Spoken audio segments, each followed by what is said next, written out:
اور کاش तुम उस वक्त की कैफियत देखो जब फरिश्ते काफिरों की जानें निकालते हैं कि उनके चेहरों और पीठों पर मारते जाती हैं और कहते हैं अब आग के अजाब का मजा चखो।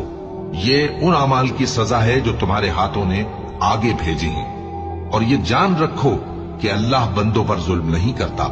जैसा हाल फिरौनियों और उनसे पहले लोगों का हुआ था वैसा ही इनका हुआ कि उन्होंने अल्लाह की आयतों से कुफ्र किया तो अल्लाह ने उनके गुनाहों की सजा में उनको पकड़ लिया। बेशक अल्लाह जबरदस्त है, सख्त अजाब देने वाला है। ये इसलिए कि जो नेमत अल्लाह किसी कौम को दिया करता है जब तक वो खुद अपने दिलों की हालत न बदल डाले अल्लाह उसे नहीं बदला करता। और इसलिए कि अल्लाह सुनता जानता है। जैसा हाल फिरौनियों और उनसे पहले लोगों का हुआ था वैसा ही इनका हुआ।